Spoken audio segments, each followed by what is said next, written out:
Serious, what are some men's issues that are overlooked? The miserable paternity leaves, cause what man wants to spend time with his newborn kid and a recovering wife, right? I am a single father with primary custody of a school-aged child with little social support in my area. I was also the stay-at-home parent while I went back to college and completed my degree. It is damn near impossible to find good childcare. My female work friends volunteer but then bail at the last minute. I'm looked at as a threat by husbands of my son's classmate parents. I find that I'm often the only guy at the playground and get sideways glances from the cliques of women who go there. If I hire a babysitter, I have to make sure I'm overly cautious about respecting boundaries, if I'm even able to have a babysitter watch my child. Also, the normal competition among female mothers gets amplified and I'm often looked down on as a parent. I don't fit in with working guys who just want to go out and get a beer because I have a child to take care of, and women often reject me on online dating sites simply because I have a child. I love my son and would do anything in the world for him. I feel like I've done a lot. But men in my situation have zero to little support or infrastructure to manage as a single, full-time parent in society. Men can be just as good parents as women, and society needs to normalize this pronto. Loneliness. Many men tend to have a lot of friends, but never close friends or people they feel like truly care about them, which leads to declining mental health, and maybe worse. I saw a woman attempting to hit her boyfriend outside a local supermarket. He walked away from her. She followed him and kept hitting him. After this went on for about 90 seconds, he shoved her away roughly once. 2 cars immediately stopped and men jumped out of them shouting at and threatening this guy for shoving her. Nobody did anything when she was attacking him. Suicide and mental health.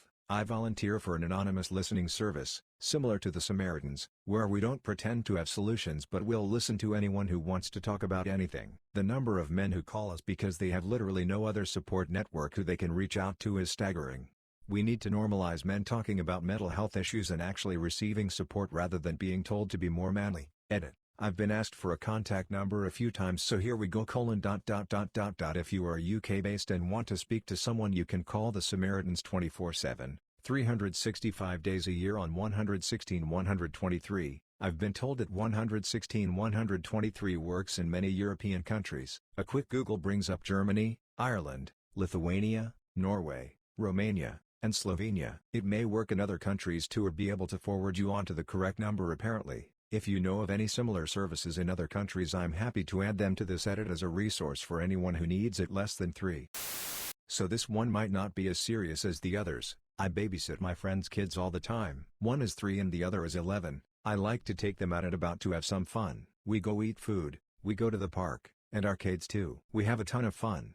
But I always get weird looks from people. They don't look like me at all because I'm not the father. I've had people interrogate me and it's weird to me. I've been there their entire life and treat them like my own kids, so it kinda hurts. Edit. Well shit, I guess it's more serious than I thought. Men who are victims of sexual assault, rape, domestic abuse, male suicide rates, and depression.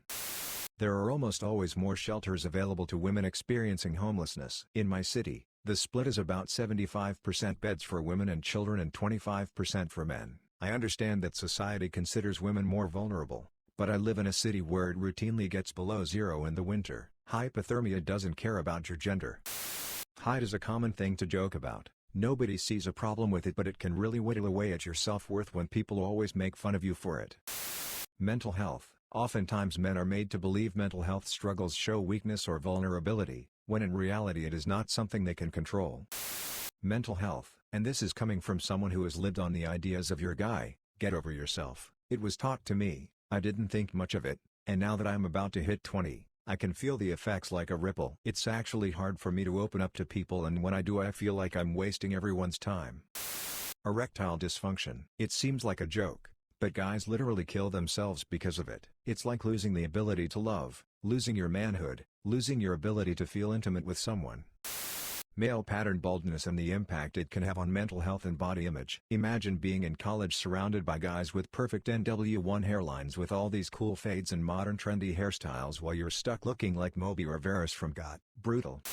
Lack of purpose and direction in life. Not necessarily a male-only deal, but still, I see it everywhere and it should be discussed. I see so many threads on forums and boards where people are looking for basic fucking life advice. Where to go, what to do with their life, how to be happy like everybody else, acting as though something is inherently wrong with them, because our culture expects it. But I say, you know what, these are completely normal, rational, and expected reactions given the circumstances. Parents in the Gen X generation did so poorly, on the whole, in preparing kids for their adult lives. I'm not much better myself. I see young people and they seem abjectly hopeless, and why the fuck would they not be? You can go online and hear, not just from sociologists and experts, but also regular people like you and I, randoms on the internet, talking how going to college, once seen as a golden gate, a panacea to future happiness, success, and stability, is no longer guaranteed. Rather, it has been entirely corrupted into a sort of unspoken requirement to make the bare minimum to even live comfortably in the United States. And for what?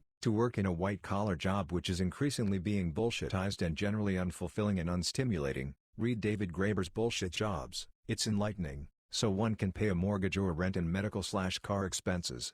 And sure, you could go into trades, but that requires just as much commitment to another job and its associated apprenticeship, but often in physically demanding and hazardous circumstances that take a great toll later in life on top of the existing stresses of having a job. On top of that, we are so overworked that just taking the time to meet people, make friends, keep hobbies, take in experiences, is impossible. And between all of this, the world is descending into political insanity and the environment is getting worse. Those reading this of the younger stripe can easily recall multiple instances of their parents badgering and pestering them to just go out and just go get more friends, as if they were choosing to be this way. But when, how, where? Have you been on Meetup? Do you know how much of a chore it is to go on Nextdoor or drive to a library to look at a bulletin board to try and find like-minded individuals to do anything? And then they have to rely on the others to commit to showing up, who might not because, the reasons above. And not only that, there's the looming thought of the future and its generally awful outlook. Young people are rightly concerned about the world and the future, but older people don't care, often joking how it's our problem, we'll figure it out. Young folks want to make sure we stop burning coal and they want to end homelessness and make sure everyone can go to the doctor without fearing crippling debt, but they are tired and so busy keeping their shit together that they either can't make change for fear of losing everything. Who wants to risk their job by getting arrested at a protest? Or, if they actually do manage to get out of the crab bucket, they just end up exacerbating the problem, saying fuck you, I got mine, because they worked hard, so pull yourself up by your bootstraps like me, you lazy bastard. Even though those strips of leather are getting older, thinner, and weaker every year, I don't want to be a doomer or late-stage capitalist, collapsology kind of guy, but I am seeing these sentiments and opinions communicated online to others much more than in the past, both on Reddit and other forums of discussion, and it reflects an alarming trend for young men, and without a doubt, young people in general. The older generations will, for the first time in history, probably have lived better lives than their successors will. I can absolutely see a sort of hikikomori class coming up. The world calls them NEETs, but I can see them becoming more common as more young people say why bother? I don't want to work in an office / like a slave my entire life. And they just stop caring. And it's not because they want to play video games and be lazy, although I imagine escapism, fantasy, and wanderlust is certainly something that is chaste, but because the expected life paths that the average Gen Z and millennial faces lead to zero fulfillment, if you can even manage to achieve them, and it is harder and harder every year to just get basics like housing, medical, education, etc., regardless of where you go. Male disposability. If something is dangerous, send men. Your partner can replace you easily. Your only value is what you offer to other people, and the minute you are not useful anymore, people cast you aside like the fungible commodity you are. I would like to be treated like I have inherent value as a person, not like I'm something to be tolerated until I'm no longer useful. I work at a psychiatric hospital, and out of the 13 wards, only 3 are for women. The huge problem to face men is mental illness, and most, if not all, the patients are there because they kept taking drugs as well. Thanks for listening. Subscribe for more daily videos.